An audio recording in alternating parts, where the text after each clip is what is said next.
అందరికీ నమస్కారం అండి. ఆంధ్ర రాష్ట్రంలో గత 4 రోజుల నుంచి జరుగుతున్న చర్చ మీ అందరికీ తెలిసిందే. కలియుగ ప్రత్యక్ష దైవమైన శ్రీ వెంకటేశ్వర స్వామి అన్నప్రసాదాల మీద ఆంధ్ర రాష్ట్ర ముఖ్యమంత్రి నారా చంద్రబాబు నాయుడు ఎంతటి దారుణాతి దారుణమైన వ్యాఖ్యలు చేశారు. దీన్ని కొనసాగింపుగా నేషనల్ మీడియా కూడా చంద్రబాబు నాయుడు వ్యాఖ్యలకు ఒత్తాసు పలుకుతూ, అంతేకాకుండా కొంతమంది రాజకీయ పార్టీలకు ఒత్తాసు పలుకుతూ ఉంటారు. మత ముసుగులో మత కండువాలు గొప్పుకొని వచ్చి ఇంకా చంద్రబాబు నాయుడు గారికి ఏ విధంగా వీళ్ళు సపోర్ట్ చేస్తున్నారో మీరు చూడొచ్చు. మతాల మధ్య విద్వేషాలు సృష్టిస్తూ ఒక వ్యక్తిని టార్గెట్ చేయడానికి ఇంత కష్టపడుతున్నారు. కొన్ని వ్యవస్థలు, కొన్ని సంస్థలు, కొంతమంది వ్యక్తులు ఈ విధంగా కష్టపడుతున్నారు అంటే మరి ఒకప్పుడు స్వర్గీయ నందమూరి తారక రామారావు గారి మీద చంద్రబాబు నాయుడు గారు రాజ్యాధికారం కోసము ఏ విధమైన ధోరణి అవలంబించి ఉంటారు అని జస్ట్ మీరే ఒకసారి ఆలోచించుకోండి. ఇప్పుడు సోషల్ మీడియా ఇంత అప్డేట్ అయినప్పటికీ కూడా ఏ విధమైన నీచ రాజకీయాలకు చంద్రబాబు నాయుడు గారు తెరలేపుతున్నారో మీరందరూ చూస్తూనే ఉన్నారు. సరే, దీనికి సంబంధించి ఏం జరుగుతుంది ఏంటి అనేది వేచి చూద్దాం. కాకపోతే మీరు ఒక్కసారి ఆలోచించుకోండి, టార్గెట్ చేస్తుంది ఎవరిని? జగన్మోహన్ రెడ్డి గారినా, లేకపోతే కలియుగ ప్రత్యక్ష దైవము వెంకటేశ్వర స్వామినా అనేది ఒక క్లారిటీ అనేది మీకుందా అని నేను అడుగుతున్నా. రాజకీయ పరంగా విమర్శలు సహజం అయినప్పటికీ ఇంత దారుణాతి దారుణమైన విమర్శలు దేవుడి మీద కూడా చేస్తున్నాము. అలాగే జగన్మోహన్ రెడ్డి గారి భుజం మీద తుపాకీ పెట్టి డైరెక్ట్ గా శ్రీ వెంకటేశ్వర స్వామిని మీరు గురిపెట్టారు అని చెప్పేసేసి ప్రజలందరూ కూడా చర్చించుకుంటున్నారు ఈరోజు. కారణాలు ఏంటి అంటే ఈ యొక్క జేబేరి సంస్థకు సంబంధించిన మురళీమోహన్ గతంలో చేసిన వ్యాఖ్యలు ఏవైతే ఉన్నాయో, కలియుగ ప్రత్యక్ష దైవం వెంకటేశ్వర స్వామి మా చౌదరి కులానికి చెందినవాడు అన్నప్పుడు ఎవరు బయటకు వచ్చి మాట్లాడలే ఇంత పెద్ద ఎత్తున. మరి తిరుమల తిరుపతి దేవస్థానంలో మద్యము ఏర్లై పారుతుంది అని ఒక నెల ముందు న్యూస్. దీని మీద ఈ మతకండ వాళ్ళు గొప్పుకున్న వాళ్ళు మరి నోటికి తాళాలేసి కూర్చున్నారే ఏంటో మనకు తెలియదు. అలాగనే తిరుమల తిరుపతి దేవస్థానంలో ఫ్రాంక్ చేస్తూ వీడియోస్ బయటకు వచ్చినా కూడా ఆ రోజు ఖండించకుండా నోటికి తాళాలు వేసుకున్న గప్పుకున్న పెద్దలు ఈ రోజు మరి సోషల్ మీడియా ప్లాట్ఫామ్ మీదకి వచ్చి చర్చలని, డిబేట్లని, ఇంకా పచ్చ ఛానల్స్ గురించి అసలు చెప్పనక్కరే లేదు. టీడీపీ అఫీషియల్ పేజ్ తీసుకుంటే ఇంకా ఏ విధమైన విష ప్రచారం మొదలు పెట్టేసింది. అలాగే చంద్రబాబు నాయుడు గారు ఏ విధంగా విష ప్రచారానికి తెరలేపారు. ఇవన్నీ కనుక ఒకసారి గమనిస్తే మీరు ఎవరి పరువు తీస్తున్నారు ఆలోచించుకోవాలి. తిరుమల తిరుపతి దేవస్థానము ఆర్థిక మూలాల మీద మీరు దెబ్బ కొట్టే విధంగా మీ వ్యాఖ్యలు ఉన్నాయి అని ఈ కండువా కప్పుకున్న మత పెద్దలకు అర్థం కాలేదా? లేకపోతే నారా చంద్రబాబు నాయుడు గారికి అర్థం కాలేదా? లేకపోతే ఈ యొక్క official TDP official Twitter page ని మెయింటెనెన్స్ చేస్తున్న వాళ్ళకి అర్థం కాలేదా? కొన్ని సామాజిక కార్యక్రమాలు తిరుమల తిరుపతి దేవస్థానం నుంచి నిరంతరము కూడా రాష్ట్ర ప్రజలకే కాకుండా భారతదేశ వ్యాప్తంగా కూడా తను చేస్తున్న సామాజిక కార్యక్రమాలు ఏంటి అని ఒకసారి ఆలోచించుకోండి. తిరుమల తిరుపతి దేవస్థానానికి వస్తున్న ఆదాయం కావచ్చు, లడ్డు కౌంటర్కి సంబంధించి కావచ్చు, ఎంతటి ఆదాయం వస్తే తిరుమల తిరుపతి దేవస్థానము ఇంతటి సామాజిక కార్యక్రమాలు చేస్తుందో ఒకసారి ఆలోచించుకోవాలి. తిరుమల తిరుపతి దేవస్థానం పరువును తీసేసి ఈరోజు బడ్జెట్లో పెట్టేసేసి మీరు ఆర్థిక మూలాల మీద దెబ్బ కొట్టే ప్రయత్నం చేస్తున్నారు అనేది అర్థం కాలేదా? మీరు చేస్తున్న ప్రచారం వల్ల ఈ ప్రజలు ఎంతటి భయాందోళనకు గురవుతున్నారు, అందులో వాస్తవాలు ఏంటి అని చెప్పి లోతుకెళ్లకుండా ఇంకా టీడీపీ అఫీషియల్ పేజ్లో అయితే కనుక 1 నేషన్ 1 అమ్మ అంట. ఇదే ట్వీట్ ఒకరు ఎవరో ట్వీట్ చేశారు. ఆ తిరుమల తిరుపతి దేవస్థానానికి సంబంధించి ఒక లడ్డు తిన్నప్పుడు అంతా ఆమెకి హెల్త్ బాగాలేకుండా పోతుందంట వాళ్ళ అమ్మకి. అది ఎవడో పోస్ట్ చేస్తే ఇదే చక్కర్లో కొడుతుంది. రీట్వీట్ అయినా చేస్తున్నారంటే కాదు, దీన్నే షేర్ చేసుకుంటూ ఇంకా అందరూ కూడా ఇదే పెద్ద ఎత్తున విష ప్రచారానికి తెరలేపుతున్నారు అనేసానంటే మరి ఏమనాలి? నేషనల్ మీడియాస్ కూడా ఇందులో పాలు పంచుకుంటున్నాయి అంటే ఆంధ్ర రాష్ట్రంలో అత్యంత ప్రాధాన్యత సంతరించుకున్న తిరుమల తిరుపతి దేవస్థానం మీద బాధ్యత లేకుండా డిబేట్లు కొనసాగించుకుంటూ జగన్మోహన్ రెడ్డి గారిని టార్గెట్ చేయాలనే ఒక దురాలోచనతో, దుర్బుద్ధితో కొంతమంది పెయిడ్ ఆర్టిస్టుని బరిలోకి దింపేసేసి జగన్మోహన్ రెడ్డి అంటే కాని కొంతమంది మత పెద్దలకి, అలాగే జగన్మోహన్ రెడ్డి గారు అంటే ద్వేషం ఉన్న కొంతమంది జనాలను తీసుకొని వచ్చి, కుల పెద్దలను తీసుకొని వచ్చి ఈ యొక్క పచ్చ మీడియాలో, పచ్చ ఛానల్లో, ఈ యొక్క పచ్చ సోషల్ మీడియాలో అంటే యూట్యూబ్ ఛానల్స్ లో కూడా డిబేట్లు కొనసాగిస్తున్నారు అని అంటే మీరు టార్గెట్ చేస్తుంది జగన్మోహన్ రెడ్డి గారిని కాదు, కలియుగ వెంకటేశ్వర స్వామిని మీరు టార్గెట్ చేస్తున్నారు అని చెప్పి చాలా స్పష్టంగా అర్థమవుతుంది. నిన్ననే జగన్మోహన్ రెడ్డి గారు ఒక క్లారిటీ కూడా ఇవ్వడం మనందరూ చూసాం. తిరుమల తిరుపతి దేవస్థానానికి నెయ్యి సరఫరా చేస్తున్న కంపెనీ యాజమాన్యం కూడా నిన్న ఖండిస్తూ వాళ్ళు ఇచ్చిన స్టేట్మెంట్ కూడా మనం చూస్తూనే ఉన్నాం. ఈ పచ్చ మీడియా ఏదైతే ప్రసారం చేస్తుందో, రిజెక్ట్ అయిన పేపర్ ని తీసుకొని వచ్చి ఇందులో ఇవి ఉన్నాయి అవి ఉన్నాయి అని చెప్పే విధానం ఏదైతే ఉందో, రాజకీయ పరంగా దెబ్బ కొడుతున్నది ఎవరిని అంటే జగన్మోహన్ రెడ్డిని కాదు, కలియుగ ప్రత్యక్ష దైవమైన వెంకటేశ్వర స్వామితో పెట్టుకుంటున్నారు మీరందరూ కూడా. దీనికి ఖచ్చితంగా శిక్ష అనుభవిస్తారు. ఎంతమంది లడ్డూలు తింటే పాపం ఎంతమంది అమ్మగారికి మరి హెల్త్ బాగలేకుండా హాస్పిటల్ పాలయ్యారో ఏంటో గానీ, మరి ఈ యొక్క టీడీపీ అఫీషియల్ పేజ్ లో అయితే గనక 1 నేషన్ 1 అమ్మ అని చెప్పేసి ఒక ట్వీట్ అనేది వందల మంది దాన్ని షేర్ చేస్తున్నారు అంటే ఒక పద్ధతి ప్రకారము మీరు జగన్మోహన్ రెడ్డి గారిని టార్గెట్ చేస్తున్నారు అనేది ప్రజలకు చాలా క్లియర్ గా అర్థమవుతుంది. జగన్మోహన్ రెడ్డి గారిని ఇరికించాలని చూసిన చంద్రబాబు నాయుడు గారే ఖచ్చితంగా ఇరుక్కోవడం కాదు, బొక్కబోర్ల పడడం కాదు, పీకల లోతుకు ఇరుక్కుపోయాడు నారా చంద్రబాబు నాయుడు గారు ఈ రోజు ఆయన చేసిన వ్యాఖ్యలతో. ఎందుకంటే విశ్వ హిందూ పరిషత్ కూడా ఈయన చేసిన వివాదాస్పద వ్యాఖ్యలను ఖండిస్తూ కూడా సిబిఐ దర్యాప్తు కోరడమే కాకుండా ఇంకా కాంగ్రెస్ పార్టీకి సంబంధించిన వాళ్ళు కూడా ఇంకా అమిత్ షాకు లెటర్ రాశాము అని చెప్పి నిన్ననే మనం చూసాం. అంతేకాకుండా జగన్మోహన్ రెడ్డి గారు కూడా హైకోర్టులో పిటిషన్ వేయడం, సిబిఐ దర్యాప్తు కోరడమే కాకుండా సిట్టింగ్ జడ్జితో కూడా దర్యాప్తు చేయండి అని చెప్పేసేసి మనందరూ చూస్తూనే ఉన్నాం.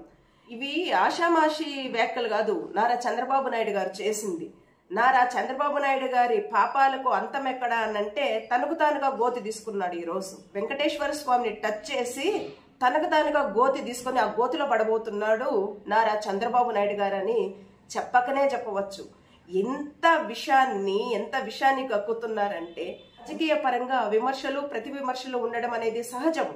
కానీ చంద్రబాబు నాయుడు గారు ఈరోజు రాష్ట్ర వ్యాప్తంగానే కాకుండా దేశవ్యాప్తంగానే కాకుండా దేశ విదేశాల్లో ఉన్న వెంకటేశ్వర స్వామి భక్తుల యొక్క మనోభావాలను దెబ్బతీసే విధంగా అయిన వ్యాఖ్యలు ఉన్నాయి అంటే రాజ్యాధికారం కోసం ఎంత నీచానికైనా దిగజారే మనస్తత్వం ఎవరిది అంటే నారా చంద్రబాబు నాయుడు గారిది అని చెప్పి ఈరోజు ప్రజల్లో పెద్ద ఎత్తున చర్చ అయితే జరుగుతుంది. ఆషామాషి వ్యవహారం కాదు ఇది. నేను ఏదో ఒక వ్యాఖ్య చేసేసాను కాబట్టి జగన్మోహన్ రెడ్డి గారి మీద బురద జల్లేశాను, నేను ఈజీగా నేను రాజకీయ పరంగా నాదే పై చెయ్యి నేను సాధిస్తాననుకుంటే ఎలాగవుతుంది? జమిలీ ఎలక్షన్స్ వస్తున్నాయి అని చెప్పేసేసి నారా చంద్రబాబు నాయుడు గారికి తెలిసిన తర్వాత ఇంత పెద్ద ఎత్తున జగన్మోహన్ రెడ్డి గారిని టార్గెట్ చేసి మత విద్వేషాలు పెంచే విధంగా జగన్మోహన్ రెడ్డి గారిని ఇరికించాలని చూశారు. నేషనల్ ఛానల్స్ తో కూడా మాట్లాడుకొని పెద్ద ఎత్తున పథకం ప్రకారం మీరు ప్లాన్ వేసి మరీ ఇరికించాలని చూశారు కదా నారా చంద్రబాబు నాయుడు గారు. ఇక్కడ ఆంధ్ర రాష్ట్రంలో కలియుగ ప్రత్యక్ష దైవం వెంకన్న స్వామి ముందు నీ కుప్పిగంతలు సాగవు, నీ గోతిని నువ్వే దవ్వుకుంటున్నావు బాగా. మొన్న మేము వీడియోస్ చేసినట్లు వైఎస్ఆర్సీపీ పార్టీ హైకోర్టుకు వెళ్ళడం, హైకోర్టులో కాకపోతే ఇంకా సుప్రీంకోర్టుకు వెళ్తారు, సిబిఐ దర్యాప్తు కోరుతున్నారు. అంతేకాకుండా సిట్టింగ్ జడ్జితో ఎంక్వైరీ కోరుతున్నారు. జగన్మోహన్ రెడ్డి గారు కూడా సెంట్రల్ చీఫ్ జస్టిస్ కి లెటర్ రాస్తానని ఆయన ప్రకటించారు. ఆయన కూడా వదిలేటట్లు లేడు ఈ ఇష్యూని. జగన్మోహన్ రెడ్డి గారు కూడా ఈ ఇష్యూని వదిలేటట్లు లేరు. కాబట్టి ఎటు చూసుకున్నా కూడా చంద్రబాబు నాయుడు గారు బొక్కబోర్ల పడ్డాడన్న మాట మాత్రం వాస్తవం. పీకల్లో తిరకబోయేశాడు నారా చంద్రబాబు నాయుడు గారు. మీరు చూసే ఉంటారు, గత 14 ఏళ్ల నుంచి కూడా జగన్మోహన్ రెడ్డి గారి మీద వీళ్ళ పచ్చ ఛానల్స్ తీసుకున్నా, వీళ్ళ ట్విట్టర్ హ్యాండిల్ తీసుకున్నా, అలాగనే చంద్రబాబు నాయుడు గారు తీసుకున్నా, వాళ్ళ ఎమ్మెల్యేలు ఎంపీలు తీసుకున్నా కూడా ఎంత విషయాన్ని చుంపుకుంటూ వచ్చారో చివరికి ఆయన 151 సీట్లతో గెలిచి ఆయన పాలన ఏంటో చూపించారు. అటు తర్వాత కూడా ఈవీఎంల ముఖ్యమంత్రిగా నారా చంద్రబాబు నాయుడు గారు ప్రమాణ స్వీకారం చేసి వచ్చినప్పటి నుంచి కూడా జగన్మోహన్ రెడ్డి గారిని అంతమొందించాలి, జగన్మోహన్ రెడ్డి గారిని భూస్థాపితం చేయాలి, ఆ భూతాన్ని భూస్థాపితం చేస్తాను అని చెప్పి ఇక ఆంధ్ర రాష్ట్ర ప్రజలను రెచ్చగొట్టే ఆంధ్ర రాష్ట్ర ప్రజల వల్ల పని కాలేదు అని చెప్పేసేసి ఆంధ్ర రాష్ట్రంలో ప్రజలు నా మాట వినట్లేరు కాబట్టి దేశవ్యాప్తంగా నేను ఇటువంటి వ్యాఖ్యలు చేశాను అనుకో, ఇంకా జగన్మోహన్ రెడ్డి గారిని నిజంగానే భూస్థాపితం చేసేస్తారని ఒక దురాలోచనతో దుర్బుద్ధితో ఎంతటి రాజకీయ ఉన్మాదాన్ని నువ్వు సంతరించుకొని ఈరోజు ఇంత విషప్రచారం చేసి తిరుమల తిరుపతి దేవస్థానం యొక్క పవిత్రతను అబాసుపాలు చేసే విధంగా కొంతమంది మత పెద్దలు కూడా కండువా కప్పుకొని వచ్చేసారు ఈ యొక్క మీడియా ముందుకి అంటే ఏమనాలి?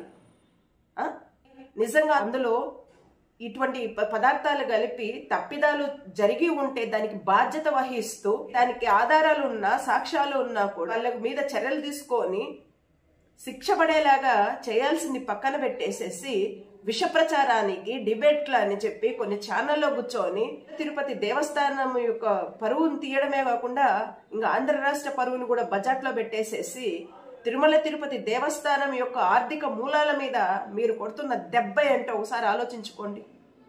మీరు ఒకసారి ఆలోచించుకోండి.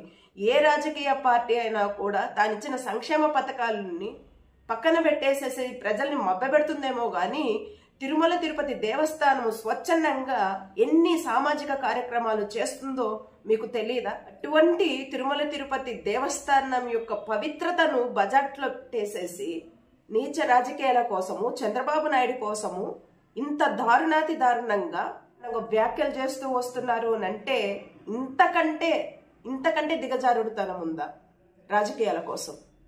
నాకు తెలిసి ఇంతకంటే దిగజారుడుతనం ఇంకా లేదు. జమిలీ ఎలక్షన్స్ అనగానే జమిలీ ఎలక్షన్స్ కేంద్రం గ్రీన్ సిగ్నల్ ఇచ్చింది అంతే. పార్లమెంట్ లో ఓటింగ్ పెడితే ఎన్ని పార్టీలు మద్దతు ఇస్తాయి, ఎన్ని పార్టీలు మద్దతు ఇవ్వవని ఓటింగ్ జరగాలి. ఆ ఓటింగ్ తర్వాతనే మరి జమిలీ ఎలక్షన్స్ వస్తాయా రావా అనేది ఆధారపడి ఉంటుంది. అప్పుడే భుజాలు తడుముకునేసేసి చంద్రబాబు నాయుడు ఇంత దారుణాతి దారుణమైన వ్యాఖ్యలు చేస్తున్నారు అంటే జగన్మోహన్ రెడ్డి గారు అంటే ఎందుకంత భయము, వైఎస్ఆర్ కాంగ్రెస్ పార్టీ అంటే ఎందుకంత భయము, అంత దారుణంగా జగన్మోహన్ రెడ్డి గారిని ఇరికించాలని చూస్తారా? నేషనల్ మీడియాను కూడా మీరు మెయింటైన్ చేసే స్థాయికి వచ్చేసారు అంటే ఈరోజు కొత్త కాదులేండి. మీరు నేషనల్ మీడియాను మెయింటైన్ చేయడం అనేది కొత్త కాదు. ఎందుకంటే ఈ రామోజీరావు గారు ఈ కొలగురూజీ రామోజీరావు గారు బతికున్నప్పుడే కొన్ని ఢిల్లీ వేదికగా ఇంకా కొన్ని సంస్థలకు కొన్ని వ్యవస్థలకు పరిచయం చేసే సచ్చాడు కాబట్టి మీకు ఈ అడ్డదారులు దొడ్డిదారులు ఈ క్రిమినల్ బ్రెయిన్స్ ఈ రాజకీయ ఉన్మాదము కులాల మధ్యన చిచ్చులు పెడుతూ మతాల మధ్య చిచ్చులు పెడుతూ ప్రాంతాల వారిగా ప్రజలను విడదీయాలని చూడడము మీకు వెన్నతో పెట్టిన విద్య. చంద్రబాబు నాయుడు గారు కావచ్చు, అలాగే ఈ కులగురు రామోజీరావు కావచ్చు. మరి ఈ ప్రాతిపదికనే మీరు ఢిల్లీ వేదికగా చంద్రబాబు నాయుడు గారికి ఎన్ని పరిచయాలు ఉన్నాయో అందరికీ తెలిసిన విషయమే కదా. ఆ పరిచయాలతోనే కదా ఒక నటిని ఎరగా వేసేసి ఒక సీనియర్ సినీ హీరోయిన్ ని ఎరగా వేసేసి నందమూరి తారక రామారావు గారికి వెన్నుపోటు పొడిచి కొన్ని వ్యవస్థలను కొన్ని సంస్థలను మెయింటైన్ చేసే కదా గుంజుకున్నాడు ఈ యొక్క టీడీపీ పార్టీని. కొత్తేం కాదు. ఇటువంటి క్రిమినల్ బ్రెయిన్ ఎవరికి ఉంది అంటే ఖచ్చితంగా నారా చంద్రబాబు నాయుడు గారికి తప్ప ఎవరికి ఉండదు. 7 లోకాలు తీసుకున్నా కూడా టీడీపీ పార్టీకి సంబంధించిన యూట్యూబ్ ఛానల్లో చూసిన ధర్మారెడ్డి గారి కొడుకు మరి ఇటువంటి పదార్థాలు కలిపానంట చనిపోయింది. ఆ యొక్క ఛానల్లో చెప్పడం మరి రోజుకు వందలాది మంది చచ్చిపోతున్నారు ఆంధ్ర రాష్ట్రంలో. అందరూ మరి వెళ్ళి పదార్థాలు కలిపి చచ్చిపోతున్నారా? తిరుమల తిరుపతి దేవస్థానానికి వచ్చి దర్శనం చేసుకొని తిరుగు ప్రయాణంలో కుటుంబాలు చనిపోతున్నాయి రోడ్ యాక్సిడెంట్లు. మరి వీళ్ళందరూ కూడా ఆ యొక్క నెయ్యిలో ఇటువంటి పదార్థాలు కలిపి చనిపోతున్నారా? ధర్మారెడ్డి కొడుకు చనిపోయిన దానికి తిరుమల తిరుపతి లడ్డూలో ఇది కలిపినందుకే చనిపోయినాడని విష ప్రచారము ఏ విధంగా చేయగలుగుతున్నారు మీరు? సిగ్గుందా అసలు కొంచెమైనా? ఛీ, ఇంత దారుణాతి దారుణమైన రాజకీయాలు ఏ రాష్ట్రంలో వెతికినా కూడా కనపడవు, ఒక ఆంధ్ర రాష్ట్రంలో తప్ప. ఇంత ఘోరమైన కామెంట్స్, ఇంత నీచమైన కామెంట్స్. ఖచ్చితంగా తప్పు ఎవరు చేసినా కూడా ప్రత్యక్ష దైవము ఆ వెంకటేశ్వర స్వామి కోపానికి బలిగాక తప్పదు. ఎంతో టైంలో తీసుకోరు ఆయన. నాకు తెలిసి ఎంతో టైం తీసుకోరు, చూస్తూ ఉండాలి అంతే. ఇట్స్ ఓకేనండి. ఈ యొక్క వీడియో మీద మీ యొక్క అభిప్రాయాలు తెలియజేస్తారని ఆశిస్తున్నాను. అండ్ థ్యాంక్స్ అండి. Thanks a lot.